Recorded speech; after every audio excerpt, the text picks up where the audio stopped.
이제 이스라엘 백성들은 요단 동편에 이제 서서 요단 서편을 정복하기 직전에 와 있습니다.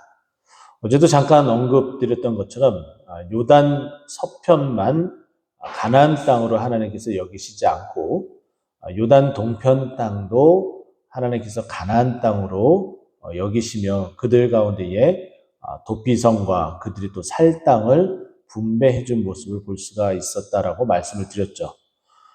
요단 동편 땅이 왜 어떻게 그 땅이 분배가 되었는지에 대한 이야기가 오늘 본문 속에 언급이 되어집니다. 1절 말씀을 보게 되면 르우벤 자손과 갓 자손은 심히 많은 가축대를 가졌다.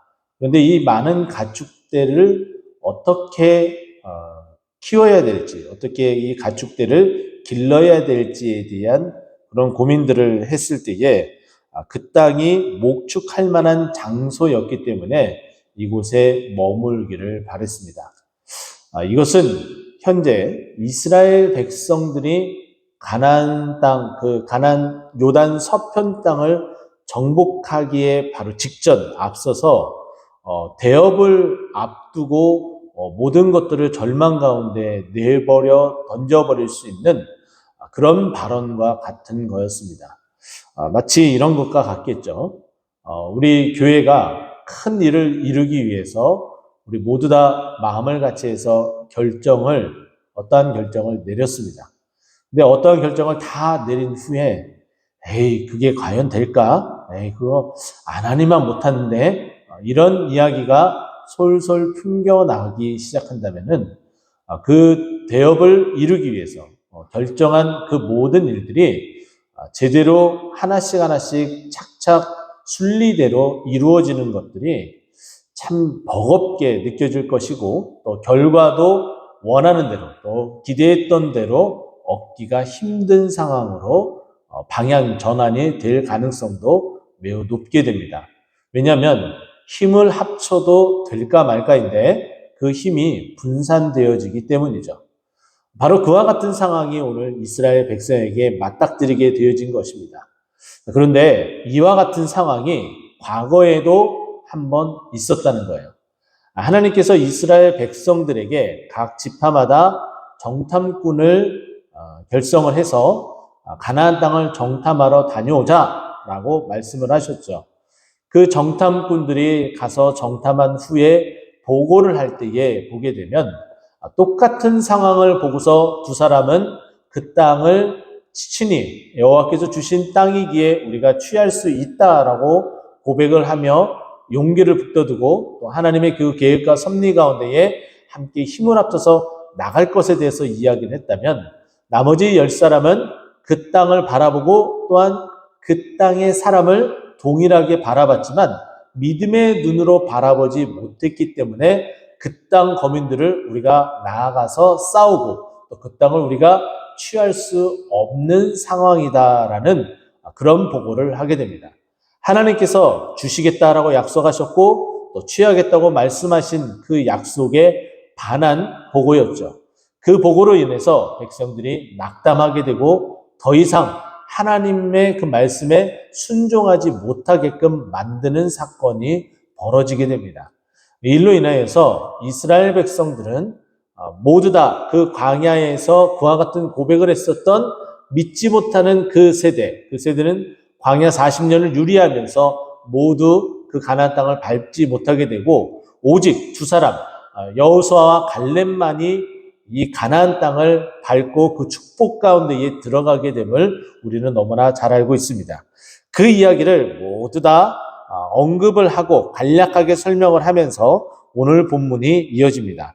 보라, 너희는 너의 조상의 대를 이어 일어난 죄인의 무리로서 여기서 언급한 그 죄는 부정한 보고를 하고 있는 그들의 모습을 그대로 이야기를 하고 있는 것이죠. 그래서 이스라엘을 향하여 여호와의 노를 더욱 심하게 하는도다.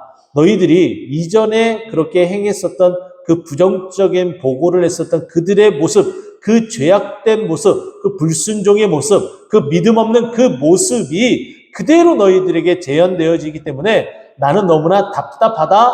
그리고 나는 너무나 화가 났다라고 말씀하고 계시는 거예요.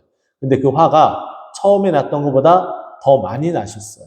그래서 여기 보게 되면 더욱 심하게 하는도다라고 이야기를 하죠.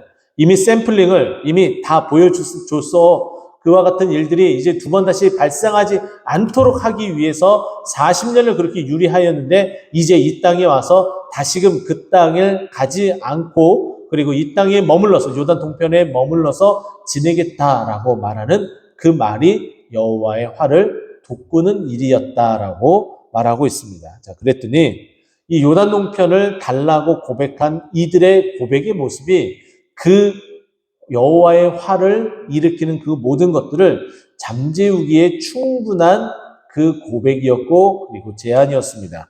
그것은 무엇이었냐면은 이 요단 동편을 보니까 정말 우리 가축들이 그리고 정말 이 키우기에 여기서 지내기에 너무나 적합한 땅이다. 그래서 우리는 여기에 이 땅을 분배받았으면 좋겠다라고 고백을 하죠. 그런데 이 땅 거민들도 있고 또 이들과도 또 우리가 싸워야 되기 때문에 이 땅에다가 먼저 우리가 성읍을 그리고 우리를 지어서 우리가 살 수 있도록 먼저 만든 후에 그리고 이곳 사람들이 우리가 먼저 이 땅에 자리 잡은 이곳을 침투하지 못하도록 만반의 준비를 다 한 후에 우리는 병사들을 그리고 싸움에 나갈 자들을 함께 모아서 요단 서편에 전쟁하러 갈 때에 우리가 함께 가겠다라고 이야기를 해요. 그냥 함께 가는 것이 아니라 앞장서서 우리가 그 땅을 같이 정복하며 나아가겠다라고 이야기를 합니다. 17절 말씀이죠. 이 땅에 원주민이 있으므로 우리 어린아이들이 그 견고한 성읍에 거주하게 한 후에 우리는 무장하고 이스라엘 자손을 그곳으로 인도하기까지 그들의 앞에서 가고라고 이렇게 고백을 합니다. 자, 그러면서 무슨 이야기를 하냐면은 그 땅에 가서 이스라엘 자손들이 그 땅의 그 기업을 각기 다 분배를 받기까지 우리는 너희들과 함께 가서 싸우고 심지어는 돌아오지 아니하겠다라고 18절에 그렇게 고백을 하고 있습니다. 자, 이와 같은 고백을 하니까 이제서야 이제 모세가 등장하며 이제 이렇게 말을 합니다. 20절 말씀입니다. 모세가 그들에게 이르되 너희가 만일 이 일을 행하여 무장하고 여호와 앞에서 가서 싸우되 너희가 다 무장하고 여호와 앞에서 요단을 건너가서 여호와께서 그 원수를 자기 앞에서 쫓아내시고 이제 너희들이 말한 대로 너희들이 먼저 앞서가서 이와 같은 것들을 다 하게 되면 너희들이 지금 가나안 땅 이 내가 말한 요단 서편 땅에 그 가는 것 그리고 이스라엘 백성들의 그 사기 하나님 앞에 복종하고 또 믿음의 눈으로 함께 나아가고자 했었던 그 믿음의 눈을 다 내려놓을 만큼 사기를 떨어뜨렸었던 너희들의 그 모든 그 언행들에 대한 그 죄값을 이제 더 이상 묻지 않겠다라고 이야기를 합니다. 그래서 22절에 보면은 여호와 앞에서나 이스라엘 앞에서나 무죄하여 돌아오겠고라고 언급을 하고 더 나아가서 이 땅은 여호와 앞에서 너희의 소유가 되리라마는 이라고 말씀하고 있습니다. 너희들이 지금 이렇게 고백한 것 다 무죄한 것뿐만 아니라 너희들이 원하고 바라고 소망이 있었던 이 요단 동편에 있는 땅을 너희가 그 갖는 것마저도 다 허락되어지다라고 말씀하고 있는 거예요. 그러면서 이제 마지막에 뭐라고 이야기하는지 보세요. 너희의 입이 말한 대로 행하라 라고 이야기를 하고 있고 또 25절 보면은 주의 종들인 우리는 우리의 주의 명령대로 행할 것이다 라고 이야기를 해요. 너희들은 지금 너희 입이 그 말한 대로 그대로 행했으면 좋겠다. 너희 요단 동편에 가축과 성읍을 짓고 너의 자녀들이 그리고 너의 그 재산들 그 가축들이 안전하게 만들어 놓은 후에 같이 정복을 하고 그리고 모든 땅이 다 분배되어진 후에 너희가 돌아오게 되어지면 이 모든 소유를 너희에게 다 주게 될 것이다. 그리고 너희가 그렇게 말했으니까 그 말한 그대로 너희는 행해라 라고 말하면서 오늘 본문이 마무리가 되어지고 또 그대로 행하면서 이 요단 동편을 정복하고 이제 요단 서편으로 나아가는 모습이 나타나는 게 민수기의 대략적인 모습입니다. 금방 제가 오늘 말씀을 드리면서 우리 교회에 대한 비유를 잠깐 들었죠. 우리 교회가 어떠한 일을 결정을 했을 때에 어떤 결정된 그 일 이후에 다시 그 일이 되겠어? 그게 무슨 효과가 있을까? 이런 결정된 후에 그 결정을 뒤흔들어 놓으면 그런 발언들이 결국은 와해시킬 수 있는 부분들이라고 말씀을 드렸잖아요. 저는 이 모습이 우리 가운데 있지 않았으면 좋겠습니다. 라는 생각을 갖습니다. 왜냐하면 뭐 이것도 좋고 저것도 뭐 좋다라고 볼 수가 있겠지만 우리가 무엇을 하든지 간에 함께 힘을 모아서 나아가야 되는 게 첫 번째이고요.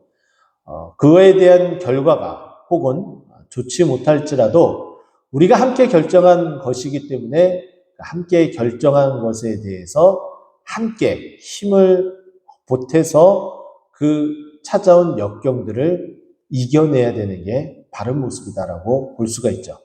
그리고 또 한 가지는 오늘 본문을 통해서 우리가 또 생각해야 될 것은 무엇이냐면은 자신이 이미 지금 오늘 본문에 보면은 르우벤과 갓 자손은 많은 것을 이미 가지고 있어요.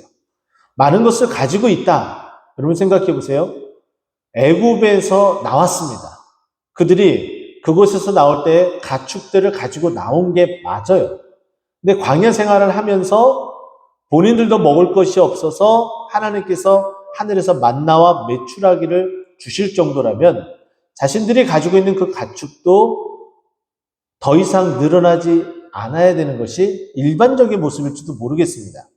그런데 자신들도 먹을 것이 없는데 이 가축들이 더 번성해서 더 많은 것을 가지고 있는 상황이 된 것이 르우벤과 갓 자손이에요. 근데 그 가축대들을 온전히 지키고자 더 평안하게 지내고자 이와 같은 결정을 했다. 그 결정이 잘못된 것이다라고 말씀하셨죠. 근데 그것을 곧장 깨닫고 뭐라고 얘기해요? 그렇다면 우리가 해야 될 일들을 감당하겠다라고 말씀을 드리고 또 그 말씀대로 행하는 것이 오늘 본문의 내용입니다. 이것처럼 마찬가지겠죠. 우리 교회 안에서 이미 하나님께서 많은 것들을 허락하셔서 많은 은혜를 입고 지금 지내시는 분들도 계실 거라고 여겨집니다. 그것이 상대적인 부분도 있겠고 절대적인 부분도 있겠지만 어쨌든 하나님께서 나에게 주셔서 그래도 은혜 가운데 살아간다라고 여겨진다면 그런 은혜 가운데에 내가 조금 더 이 부분들을 짊어지고 가겠습니다. 헌신하겠습니다. 라는 그 고백이 또한 우리에게도 필요하다라는 거죠. 그래야지만이 요단 서편, 앞으로 정복해야 될, 앞으로 되어질 그 것들도 정복할 수가 있고 또 뿐만 아니라 지금 우리가 가지고 있는 그것들도 지킬 수 있다는 거예요. 그와 같은 헌신과 그와 같은 그 헌신을 통하여서 맺을 수 있는 그 약속, 지키고 보존할 수 있는 그 약속이 있게 된다는 것이죠. 저는 그래서 오늘 여러분들과 함께 이 말씀을 나누면서 하나님, 우리에게 허락하신 것을 지키고 또 뿐만 아니라 하나님 우리에게 앞으로 더 허락하실 그 일들을 함께 만들어 가기 위하여 먼저 은혜 받은 자들로서 하나님 우리가 헌신하며 나아가겠습니다 라고 고백하고 그것이 어떤 모양이든지 간에 주님 앞에 헌신하는 우리 모두가 되기를 간절히 축원드립니다. 기도하겠습니다.